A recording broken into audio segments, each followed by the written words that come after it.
क्या भारत ने वाकई 1100 करोड़ रुपए समुद्र में बहा दिए, या सिर्फ यह एक ऐसी रणनीति है जिसे लोग समझ नहीं पा रहे हैं? सरकार कह रही है यह भारत की रणनीतिक जीत है। सवाल यह है कि कौन झूठ बोल रहा है और सच्चाई क्या है। आज हम चाराबाग पोर्ट की परत दर परत सच्चाई खोलेंगे। वीडियो को स्किप मत कीजिएगा क्योंकि आखिरी हिस्सा सबसे अहम है। कांग्रेस का आरोप है कि भारत ने चाराबाग पोर्ट से कंट्रोल छोड़ा है। यानी कि अब जो कांग्रेस सरकार है उसके द्वारा यह आरोप लगाया जा रहा है कि भारत ने चाराबाग पोर्ट से अपना कंट्रोल छोड़ दिया है। ट्रंप के दबाव में 1100 करोड़ रुपए जो है भारत ने बर्बाद कर दिए हैं। विदेश मंत्रालय ने इस बात को इनकार किया है। यानी कि विदेश मंत्रालय के द्वारा यह कहा गया है कि यह आरोप लगाया जा रहा है कांग्रेस सरकार के द्वारा, इससे इन्होंने इनकार किया है कि ऐसा नहीं है कि वह जो है ट्रंप के दबाव में आके इन्होंने जो है 1100 रुपए बर्बाद कर दिए हैं और इन्होंने जो है चाराबाग से अपना कंट्रोल छोड़ दिया है।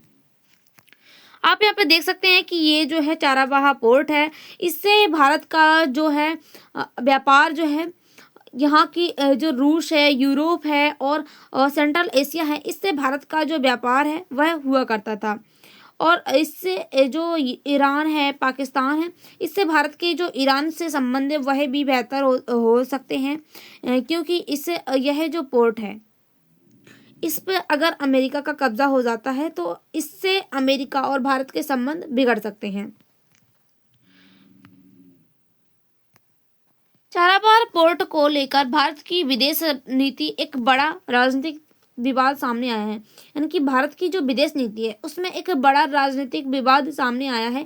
कांग्रेस पार्टी ने आरोप लगाया है कि भारत ने अमेरिका के दबाव में चाराबाग पोर्ट से अपना नियंत्रण छोड़ दिया है, जिससे 1100 करोड़ रुपए का नुकसान हुआ है। वहीं भारत सरकार ने इन आरोपों को गलत बताया है।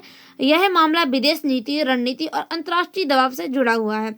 यहाँ पर जो डोनाल्ड ट्रंप हैं, कांग्रेस सरकार के द्वारा ये कहा जा रहा है कि जो डोनाल्ड ट्रंप है उनके दबाव में आकर जो भारत ने अपना जो चाराबाग पोर्ट है जिस पर भारत का कंट्रोल था, जिससे भारत का जो रूस है और यूरोप है, ईरान है, इनसे व्यापार हुआ करता था। अब इनसे व्यापार में ही रुकावट आ सकती है और साथ ही अगर अमेरिका इससे जो चाराबाग पोर्ट है इस पर नियंत्रण कर लेता है तो इससे भारत और अमेरिका के संबंध भी वह भी बिगड़ सकते हैं और इससे अब जो है भारत को 1100 करोड़ रुपए का नुकसान भी हुआ है। लेकिन भारत सरकार ने इसको नकार दिया है। उनके द्वारा यह कहा गया है यह गलत आरोप लगाए जा रहे हैं। अब जो चाराबाग पोर्ट है वो क्या है? चाराबाग पोर्ट ईरान के दक्षिण पूर्व हिस्से में स्थित है। यह हिंद महासागर से जुड़ा हुआ है। भारत ने इसे विकसित करने और संचालित करने में निवेश किया है। यानी कि भारत ने जो है इसको विकसित करने के लिए और संचालित करने के लिए इसमें निवेश किया है। यह भारत की जो विदेशी जमीन है उस पर सबसे अहम रणनीतिक प्रोजेक्ट माना जाता है। यानी कि भारत की जो विदेशी जमीन है उसके लिए सबसे अहम प्रोजेक्ट माना जाता है, क्योंकि इस पोर्ट के जरिए जो कई सारे देश हैं जैसे कि रूस हो गया, ईरान हो गया और जो यूरोप के जो देश हैं उनसे भारत का व्यापार हुआ करता है। अब इसका इतिहास क्या रहा है कि 2003 में भारत ने ईरान के साथ चाराबाग विकास की बात की शुरुआत की थी। अटल बिहारी वाजपेयी सरकार के समय अफगानिस्तान तक पहुंच गई थी। यानी कि यह बात जो है अफगानिस्तान तक पहुंच गई थी कि जो चाराबाग पोर्ट है इसकी विकसित किया जा रहा है भारत और ईरान के द्वारा। यानी कि भारत और ईरान जो है साथ मिलकर इस चाराबाग पोर्ट को विकसित करने की बात इन्होंने की थी। अब 2016 में भारत और ईरान और साथ में जो अफगानिस्तान है ये त्रिपक्षीय समझौता इसमें हुआ था कि यह जो पोर्ट है इसको विकसित किया जाएगा। यानी कि अब यहाँ पर जो 3 देश हैं इन्होंने जो है तीनों देशों ने समझौता करके इस पोर्ट को जो है विकसित करने का जो है बात कही थी। अब 2018 में भारत ने शाहिद बेहसी टर्मिनल के विकास के लिए समझौता किया। अमेरिका ने अफगानिस्तान सहायता के आधार पर सैंक्शंस से छूट दी। यानी कि अब यहाँ पर जो अमेरिका है वह भी इसमें इन्वॉल्व हो गया था जो अफगानिस्तान की सहायता से। अब मई 2024 में भारत ने 10 साल से के लिए टर्मिनल का संचालन और उपकरण का समझौता किया है। यानी कि India ports global LTD IPGL के माध्यम से जो जो भारत है, भारत ने अपना जो टर्मिनल संचालन है और उपकरण है उसमें समझौता किया है। अब 2025 में अमेरिका ने सितंबर में पुरानी छूट रद्द कर दी है, यानी कि अब पुरानी छूट जो अमेरिका ने दी थी वह छूट रद्द कर दी है। लेकिन अक्टूबर 2025 में 6 महीने की कंडीशन सेक्शंस वेवर दी हुई है, यानी कि 28 अक्टूबर 2025 से 26 अप्रैल 2025 तक की यह वैध मानी जाएगी और उसके बाद यह जो छूट दी गई थी वह रद्द हो जाएगी। अब भारत के लिए जो चाराबाह पोर्ट है यह क्यों जरूरी है? क्योंकि जो पाकिस्तान है, पाकिस्तान की जो बाईपास करने का जो रास्ता है यह एक चाराबाह पोर्ट है। चाराबाह पोर्ट के जरिए ही जो है भारत पाकिस्तान के जो बाईपास है वो जा सकता है। अब अफगानिस्तान और मध्य एशिया के साथ इसकी सीधी पहुंच होती है, यानी कि भारत जो है चाराबाह जो पोर्ट है ये गुजरात के साइड से होते हुए जाता है। तो इससे के जरिए ही जो है भारत का जो व्यापार है वह मध्य एशिया और जो अफगानिस्तान है उनसे हुआ करता है और साथ ही इनका जो कनेक्शन है वो इससे जुड़ा रहता है। अब इससे जो है भारत और जो है चीन और जो पाकिस्तान है इसका जो ग्वादर पोर्ट है उस पर भी इसका दबाव होता है। अब भारत की जो क्षेत्रीय शक्ति है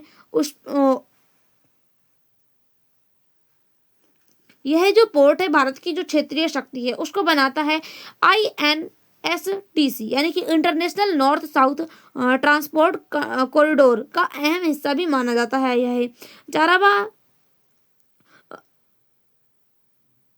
चाबहार भारत की रणनीतिक आत्मनिर्भरता का प्रतीक है, यानी कि जो चाबहार है यह एक काफी अधिक जो है आत्मनिर्भरता का जो प्रतीक माना जाता है यह पोर्ट।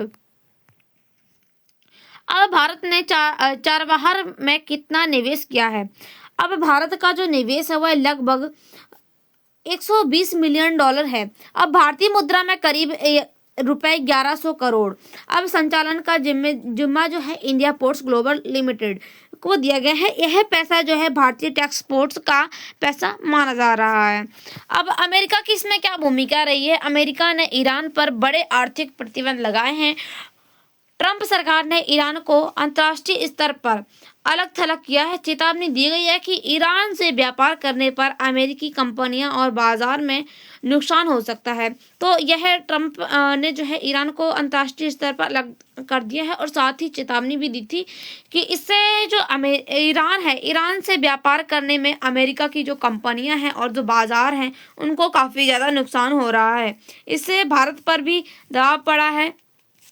अब कांग्रेस का क्या आरोप लगाया गया है? कांग्रेस के द्वारा कांग्रेस पार्टी का कहना है कि भारत ने चाबहार पोर्ट से नियंत्रण छोड़ा है। यह फैसला डोनाल्ड ट्रंप के दबाव में लिया गया है क्योंकि इन्होंने जो भारत सरकार है उसने 1100 करोड़ रुपए यहाँ पर निवेश किया है और यह जो है भारत के लिए भारत में यह नुकसान हुआ है, यानी कि इतने रुपए का जो है भारत में नुकसान हुआ है।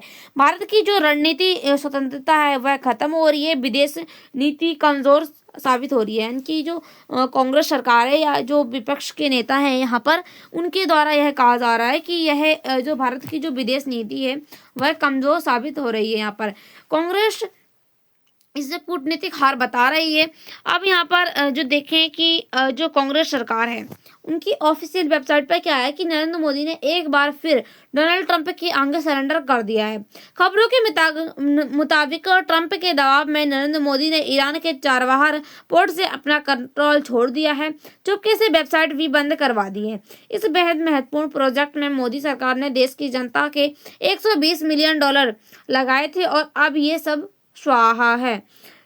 जब चाबहार पोर्ट का एग्रीमेंट हुआ था तो नरेंद्र मोदी ने कहा था कि इकोनॉमी से जुड़ा बहुत बड़ा काम हुआ है, यह एक बहुत बड़ी सफलता है।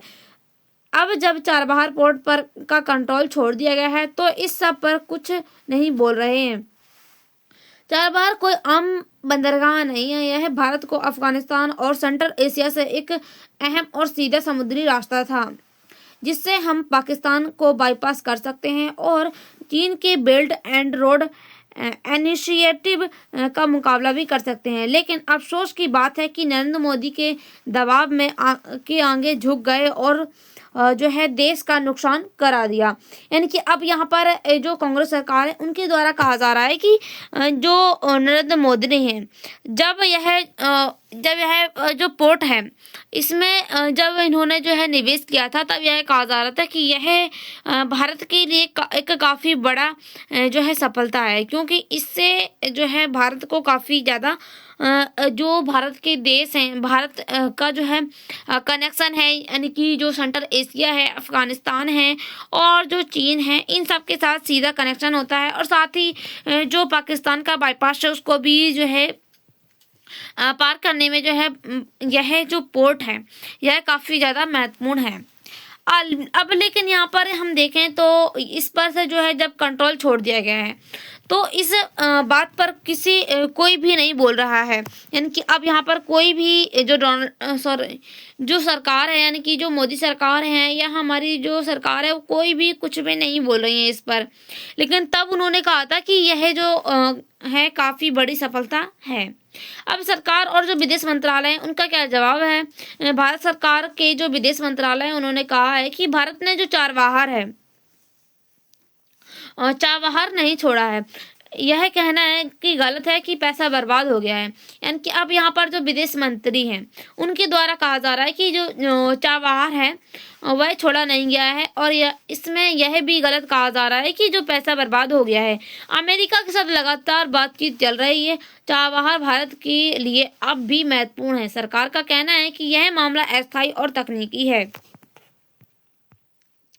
अब असली समस्या क्या है कि असल टकराव इन तीनों चीज़ों के बीच है। यानी कि ईरान और भारत के संबंध भी खराब हो सकते हैं। इससे क्या हो सकता है कि ईरान और भारत के जो संबंध है वो बेहतर हो सकते हैं, क्योंकि ईरान के साथ भारत के संबंध काफ़ी समय से जो है ठीक नहीं है।